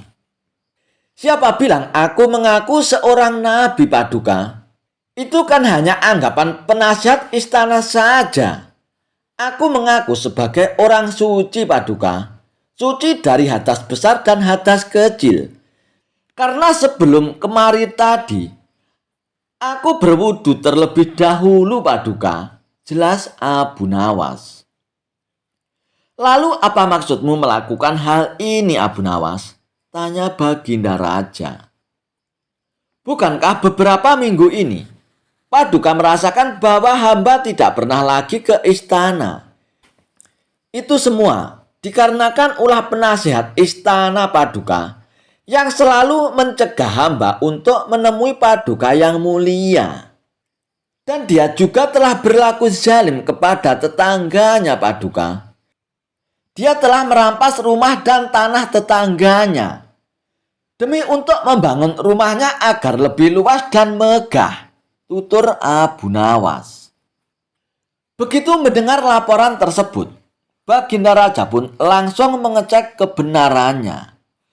Dan ternyata semua yang dikatakan oleh Abu Nawas benar adanya. Tanpa pikir panjang, Baginda Raja pun akhirnya memecat penasihat istana yang baru itu. Dan akhirnya, penasihat istana yang baru itu pun dijebloskan ke dalam penjara. Pada suatu waktu, Abu Nawas dipanggil oleh Baginda Raja Harun ar-Rasyid untuk datang ke istana. Baginda Raja ingin menguji kecerdasan Abu Nawas perihal kemampuannya dalam ilmu ceramah. Wahai Abu Nawas, mulai Jumat depan, kamu yang bertugas untuk berkhotbah, Abu Nawas, titah Baginda Raja. Waduh, tapi saya kan penyair, Paduka. Saya bukan. Kenapa, Abu Nawas? Kamu mau menolak perintahku ya? Bukan begitu, Paduka yang mulia. Tapi ada apa dengan khotib yang biasanya berkhotbah? Tapi aku mau mendengar khotbah darimu, Abu Nawas. Memangnya tidak boleh ya? Tapi apalagi, Abu Nawas? Pokoknya kamu harus berkhotbah dan saat berkhotbah tidak boleh ada jamaah yang tertidur karena mendengar khotbah darimu, Abu Nawas, ujar Baginda Raja. Baiklah, Paduka yang mulia. Saya akan melaksanakan titah Paduka yang mulia, ujar Abu Nawas. Namun Abu Nawas pun merasa lemas dengan perintah itu. Wah, gawat nih, kata Abu Nawas saat diantar prajurit keluar gerbang istana. Gawat gimana maksudmu, Abu Nawas? Bentak prajurit. Kamu mau menolak perintah Paduka yang mulia, Abu Nawas? Kamu mau dihukum gantung ya? Bukan begitu, prajurit. Baiklah, Jumat depan saya akan berkhotbah. Keringat dingin pun membanjiri tubuh Abu Nawas. Ia sama sekali belum pernah berkhotbah. Sama sekali belum pernah berpidato di depan umum. Baik sekedar menyampaikan informasi, apalagi menasihati orang dengan ayat-ayat suci. Ia kan seorang penyair, bukan pengkhotbah. Kalau membual di warung-warung, dia sih jagonya. Kalau mengarang cerita dan melantunkan syair, itu sudah biasa. Dan sekarang, mau tidak mau, Abu Nawas harus melaksanakan perintah Baginda Raja. Sebab kalau tidak, seperti yang diketahuinya, Baginda Raja pun tidak segan-segan menghukum Abu Nawas dengan hukuman yang seberat-beratnya. Saat sholat Jumat pun tiba. Abu Nawas pun belum tahu apa yang akan dikhotbahkannya. Pikirannya masih blank. Dia datang saja ke masjid dengan pengawasan yang ketat dari prajurit-prajurit kerajaan. Kalau-kalau Abu Nawas hendak melarikan diri. Para jamaah yang telah mengetahui bahwa Abu Nawas yang akan menjadi khotib Jumat itu memiliki pikiran yang beragam. Ada yang merasa kasihan karena Abu Nawas bakal kena hukuman. Ada yang jadi malas ke masjid. Ada juga yang penasaran dengan isi khotbah yang akan dibawakan oleh Abu Nawas. Salah seorang jamaah pun memberanikan diri menegur Abu Nawas. "Hai Abu Nawas, nanti akan bawakan tema apa saat berkhotbah?" Belum tahu juga saya. Mau bawa temakan apa nantinya?" "Memangnya kamu bisa ya Abu Nawas? Sebenarnya aku merasa kasihan denganmu. Udahlah Abu Nawas, kabur aja ke negeri lain. Mumpung masih ada kesempatan. Daripada kena hukuman pancung nantinya." Abu Nawas pun makin tidak bisa berkonsentrasi. "Udahlah kawan, jangan nanya-nanya melulu. Bikin orang makin tak enak aja." Dan setelah takmir masjid memberikan pengumuman, saatnya Abu Nawas pun maju. Abu Nawas pun naik ke mimbar dengan jantung seakan mau copot. Keringat pun membanjiri wajahnya, seolah setiap saat dia habis berwudu. Mata para jamaah pun menatap tajam ke arah Abu Nawas.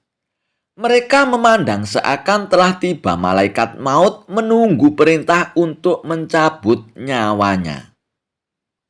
Para prajurit kerajaan menatap tajam mengawasi Abu Nawas. Kalau-kalau dia melarikan diri. Suasana Jumatan pun menjadi mencekam. Abu Nawas telah berdiri di atas mimbar.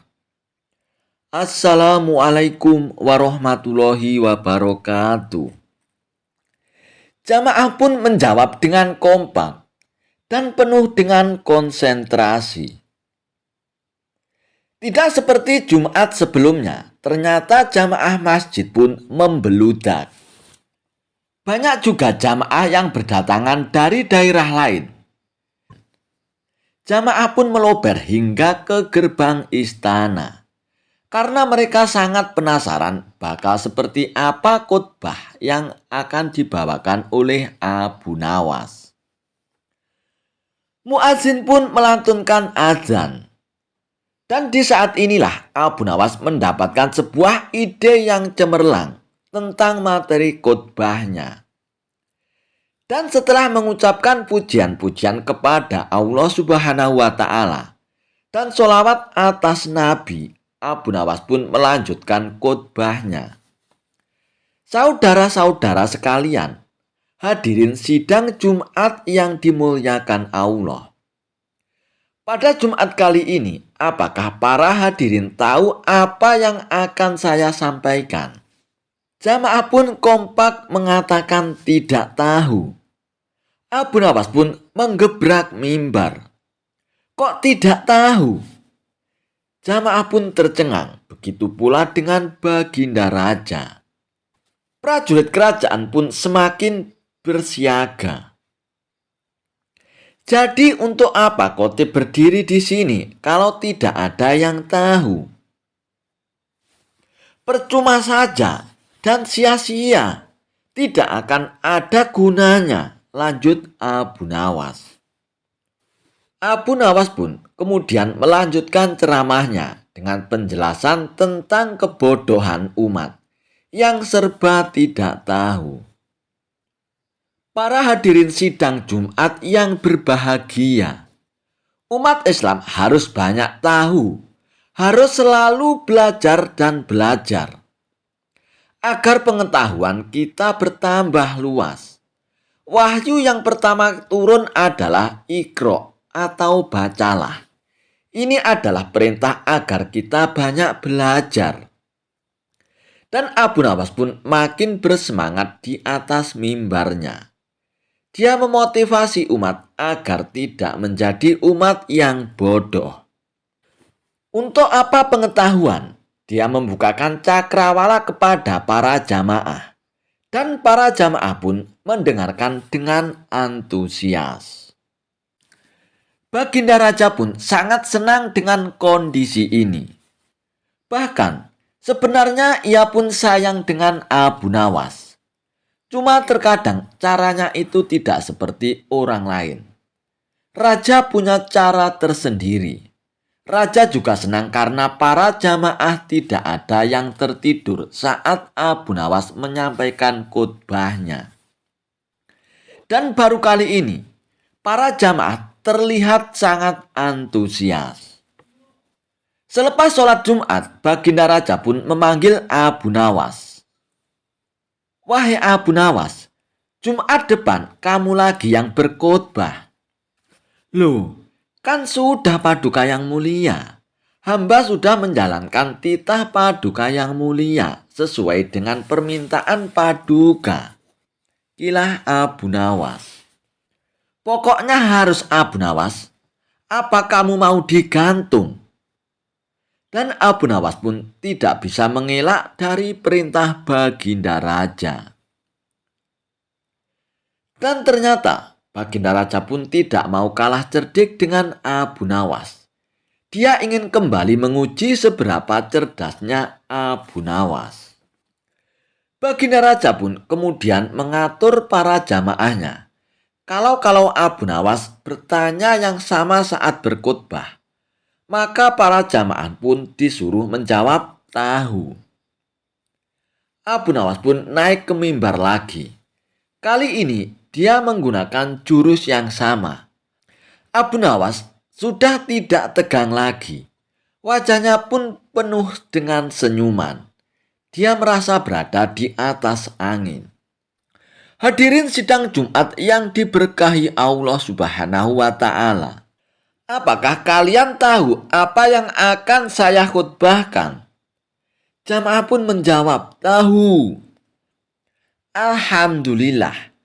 Bagus, inilah yang dinanti-nantikan oleh para pemimpin umat sejak lama. Inilah yang diimpikan oleh baginda Nabi kita, Muhammad Shallallahu Alaihi Wasallam. Maka ditambahkan lagi di sana dan di sini tentang kondisi umat yang mulai maju tingkat peradabannya. Kita berilmu pengetahuan juga tentang kejayaan umat Islam di masa kini dan yang akan datang. Beginilah seharusnya jika kita ingin berjaya. Dan Baginda Raja pun hanya bisa senyum-senyum sendiri. Dia tidak menyangka Abu Nawas bisa seenteng ini lolos dari perangkapnya. Tetapi dia pun senang juga karena para jamaah tidak ada yang tertidur sama sekali. Baginda Raja pun lalu memerintahkan Abu Nawas untuk berkhutbah lagi Jumat depan. Dan kali ini, ia mengatur kalau Abu Nawas menanyakan hal yang sama, maka sebagian jamaah menjawab tahu, dan sebagian jamaah lagi menjawab tidak tahu. Dan Baginda Raja pun merasa bahwa ini adalah jebakan yang paling top sedunia. Abu Nawas pun tidak senang dengan kondisi ini. Ia yakin Baginda Raja pasti sedang merencanakan sesuatu yang tidak disangkanya. Bahkan Abu Nawas sempat berpikir ia ingin melarikan diri dari negeri ini. Tapi pengawasan dari prajurit lebih ditingkatkan. Mata-mata pun disebar di seluruh penjuru. Abu Nawas pun tidak bisa berkutik. Dan tibalah hari Jumat yang ketiga. Abu Nawas pun menjadi khotib lagi dan ia pun menggunakan jurus yang sama. Pertanyaan yang serupa pun dilontarkan. Apakah kalian tahu apa yang akan saya khutbahkan? Dan sebagian jamaah menjawab tahu. Dan sebagian lagi menjawab tidak tahu. Kalau begitu, Para jamaah yang tahu silakan memberitahu pada jamaah yang tidak tahu. Abu Nawas pun menambahkan bahwa kita harus menjaga kerjasama sesama umat, saling nasihat menasihati, harus kompak bahu-membahu, mengatasi kedunguan dan kejahilan, saling tolong-menolong, memberantas kejahilan. Yang sudah tahu harus mengajari saudaranya yang tidak tahu. Jangan sampai tenggelam dalam kegelapan. Dan Abu Nawas pun telah menyelesaikan tugasnya. Baginda Raja pun akhirnya sadar bahwa Abu Nawas memang banyak akalnya. Dan ia pun mengakui kecerdikan Abu Nawas.